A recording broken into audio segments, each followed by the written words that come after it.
What's up, Kryptonians, and welcome to my spoiler video for Fantastic Four First Steps. I know that there are videos to be made about weapons and about Freakier Friday and a bunch of other things, all in due time, my friends. But this is officially like the third week or so that Fantastic Four has been out, so technically it's been like 2.5 weeks. I am here to talk about all the things that I liked, maybe some things I didn't quite like about the Fantastic Four, which I do have a spoiler-free review if you want to check that one out. Otherwise, if you're still here, I'm just gonna assume you don't really give a fuck about spoilers, or like me, you've seen the movie 3 times and you have some thoughts. This is not gonna be a play-by-play because I forget shit when I'm talking on camera. But if there's something that I didn't mention in this video that you wanted to see me talk about, just mention it in the comment section, call me a shithead or something. I will understand and we can talk about it there. But for now, let's get into some of the spoiler stuff that I couldn't talk about in my spoiler-free review. I do want to start with the four themselves. The Fantastic Four, Marvel's first family, Marvel's fourth family if we're talking live action movies. You wouldn't think about it that way, but there have been 4 live action Fantastic Four movies. There was also a pretty sweet Easter egg in the beginning credits, or I guess maybe not the beginning credits, but the opening montage. Like, you do see the original Fantastic Four from the 90s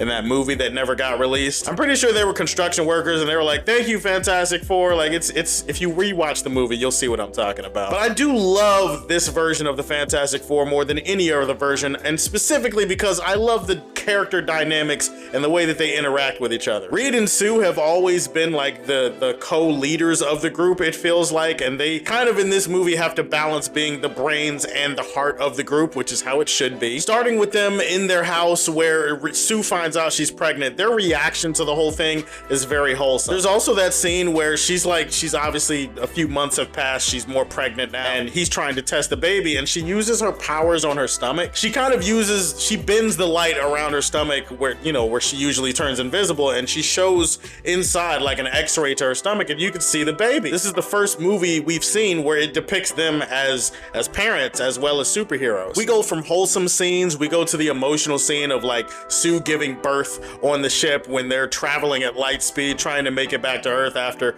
their disastrous meet and greet with Galactus. One of my favorite scenes in the movie, and maybe one of my favorite scenes in the MCU in a while, is the scene where they're back on Earth and Sue gets mad at Reed because she knows how he's thinking. She's like, I know what you're thinking, I know how you think, I know that you are already thinking about giving up our son in order to save the world. To which Reed responds, he's like, okay, well, I'm not actually gonna do it, but I do have to invite the worst thought in my head so that I can keep everyone from hurting us. And she's just like, okay, but you being you sometimes hurts me, and I need you to understand that. And he's like, well, I don't mean to. It just made Reed and Sue and their relationship more real than it's ever been portrayed on screen, like ever. In this movie, seeing Reed and Sue and seeing them juggle their responsibilities as parents, as explorers, as superheroes, I thought that was a refreshing take that we haven't seen in live action before. There are also a couple of times in this movie where Ben was like interacting with the rest of the group, and I'm like, this is really cool. This is really favorable uncle energy, which I did say in my spoiler-free review. The moment where Sue and Reed walk in and they're acting kind of weird, and he's just like giving them that knowing smile, and he's like, oh, so you're pregnant. And they don't even bother denying it. Like, I thought that was a really awesome moment. There's also great Ben and Johnny moments. Like, they do feel like brothers kind of giving each other shit throughout the entire movie. Johnny, in the early parts of the movie, trying to get Ben to say it's clobbering time and Ben refusing to do so. There's that great moment on the ship where Reed is like trying to tell them what the plan is for Galactus, and Reed is a nerd, so obviously it sounds very boring. And Ben and Johnny both kind of fall asleep right there, and then, they wake up and start playing around. I'm like, stuff like this is what makes the Fantastic Four the Fantastic Four. But I did say this in my spoiler-free review, Ben doesn't really get a lot to do narratively speaking in this movie. He has the smiles, he has the moments with Johnny, and he does knock over a building in the 3rd act of the movie to help out Sue. There's a scene early in the movie where he's dragging a ship, which is a really awesome display of his strength. But I could have used more of both. I could have used more cool Ben Grimm moments, and I could have used more narratively. All he really has going on in this movie is this really hot school teacher seems to like him. There's that moment late in the movie when they're formulating their plan to like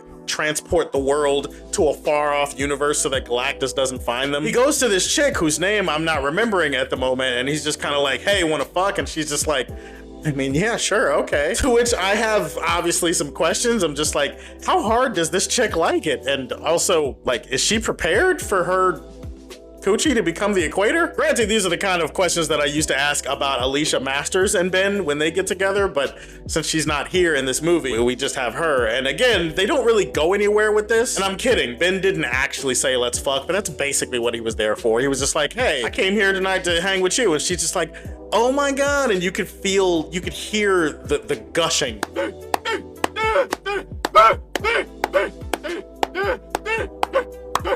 Like, yeah, sure, companionship, and they're gonna talk for a few hours. No, Ben, it was clobbering time for him. That's all they give Ben in this movie. That's kind of disappointing. And I don't know. I feel like in the next one, they really need to do more to give Ben a real story. Sad to say, 2005 film handled Ben and his personal story a lot better. You know whose story they handled really awesome though? Johnny. I like that Johnny in this film has all the typical traits that you would associate with Johnny Storm, but you can feel the passion, the love, the loyalty that he has for his family, the brotherly connection that he has with Ben. All of that is great. But one of the things they do highlight in this film is how smart Johnny actually is. Like, Johnny is tracking these space transmissions early in the movie, and then later in the movie he's able to decode these transmissions, and he's able to like decipher the language of Shalla-Bal, the Silver Surfer. It's not only a great scene that sheds a little bit of light on Shalla-Bal and her backstory and how tragic it is, but it really showcases that Johnny is actually brilliant, and I like that this film shows that he's brilliant. I love the scene early on in the movie where he's kind of like trying to follow Reed around his lab and hang around while Reed is doing important science shit. It's not just the whole, oh, Johnny's flirting with,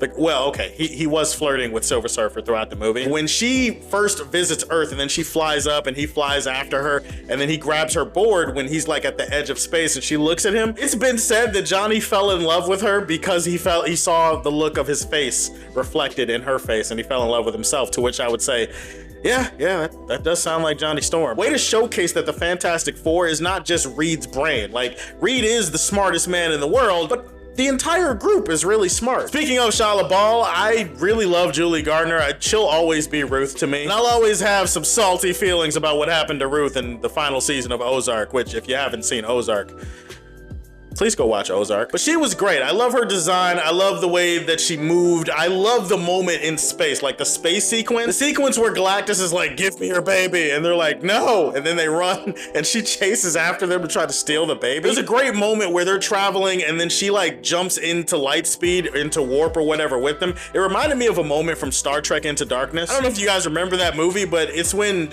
Jim and the Enterprise, like, they go to warp and then the big, huge swinging dick ship that Admiral Asshole has, it like tracks them into warp and it follows them and it knocks them out of warp and starts attacking them. And like this moment where they try to jump and then it's like, oh no, she can travel faster than light, so of course she can keep up with them. That was a very terrifying, tense moment where she enters the ship and she like reaches her fingers into Sue's belly, and I'm just like, holy shit, is she actually gonna snatch Franklin before he...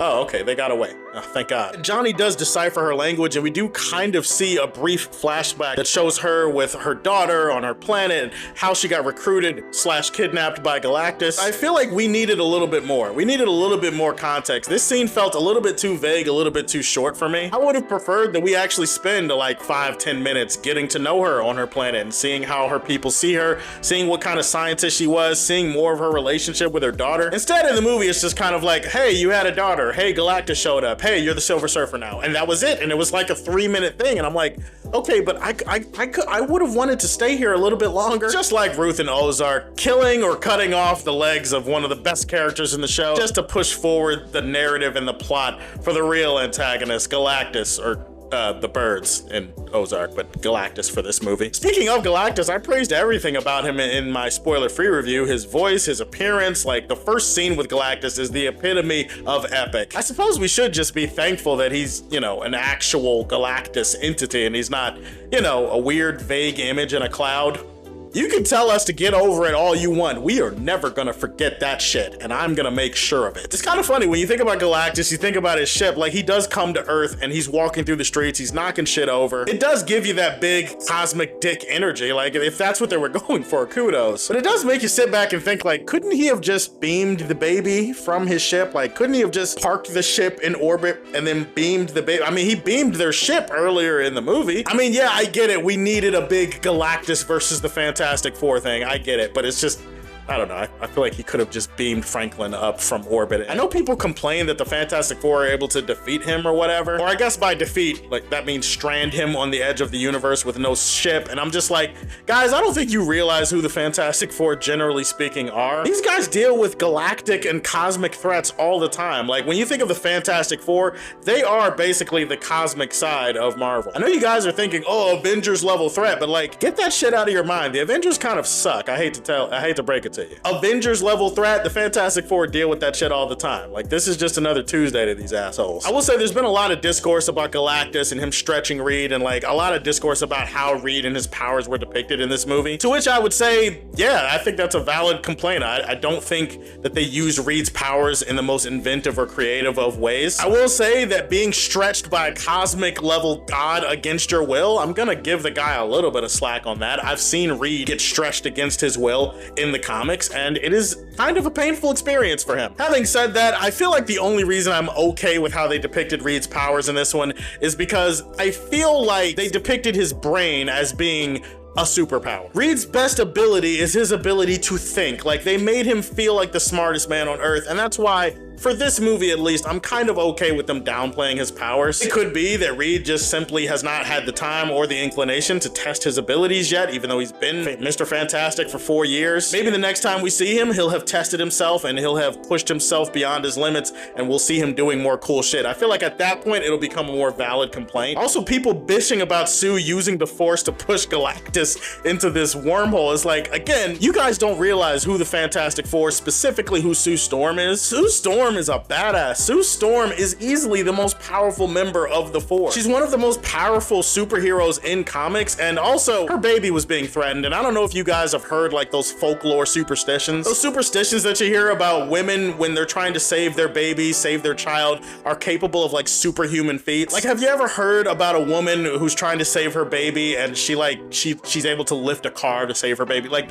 that type of thing happened. So I'm pretty sure she was getting a, holy shit, my baby is about to get kidnapped boost, and that like helped her overcome things. And even then, it almost didn't work. You needed Ben to knock over a building, you needed Reed to help out, get the baby out of there, and you needed Shalla-Bal to come in at the last part when she hasn't appeared in 30 minutes. All of that had to combine to help them push Galactus into this portal. And then Sue died. Like, she essentially died at the end of the movie, at which point I was just kind of like, okay, Franklin, stop being lazy, get on there and heal your mother. Oh, okay, that's what he did. I feel like to close this video, I gotta talk about a couple of things. Number one, I gotta talk about like the post-credit scene. It's really more of a mid-credit scene, but it's whatever. It's the mid-credit scene where Dr. Doom shows up and Franklin's touching his face or whatever. I have mixed feelings. On the one hand, I think it's cool that Dr. Doom showed up in some capacity in this movie. I also think it's kind of weird that his mask is already off and we don't know if Franklin is touching his face because it's fucked up. I feel like his face has to be fucked up, because otherwise why would Franklin be touching his face like that? Why would you just zoom into their apartment, just let Franklin touch your face if it wasn't fucked up or whatever? Was he trying to like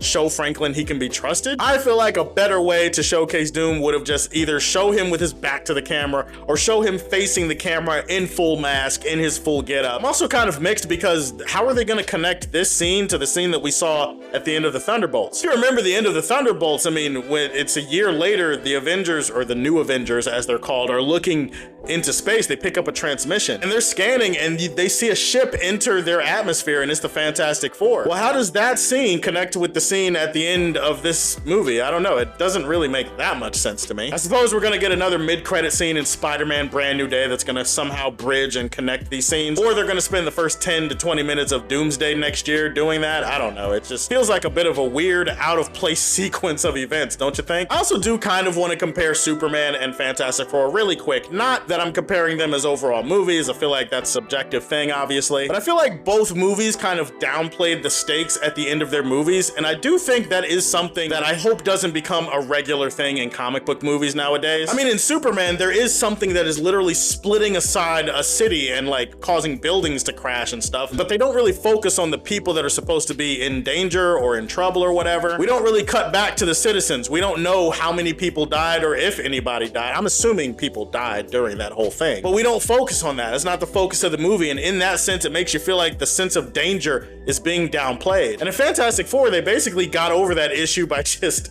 evacuating all the people underground with Mole Man, who was admittedly the most goofy thing about the movie. When Galactus is waltzing through the streets and knocking buildings over, it doesn't have the same type of impact because it's basically the Fantastic Four fighting him in an empty city, which is fun and it's cool, and visually I was like, yeah, there's a lot of good stuff going on here. In terms of emotional stakes, it was all about Franklin, which works for the movie, but if we're talking about stakes in general, I feel like both Superman and Fantastic Four just kind of downplayed / ignored the stakes that could be associated with a huge possible city-destroying or world-ending event. And I'm just saying, I hope that that doesn't happen for every comic book movie going forward. Sometimes we do need to feel that human beings could be killed, that people could die, that these buildings that are falling over are actually gonna crush and hurt somebody. And it reinforces the idea that superheroes cannot save everybody. Superheroes can limit the collateral damage as much as they can, but there is going to be collateral damage regardless. Guys, in the end, I really liked Fantastic Four First Steps. I think it's a great reintroduction of Marvel's first family into the MCU, and I am looking forward to seeing their next appearance. Let me know what you think about the movie. Please like and subscribe to the Superfan Show, and if you like what you see, tell me how you feel, and stay tuned to hear more from the Man of Steel. Peace.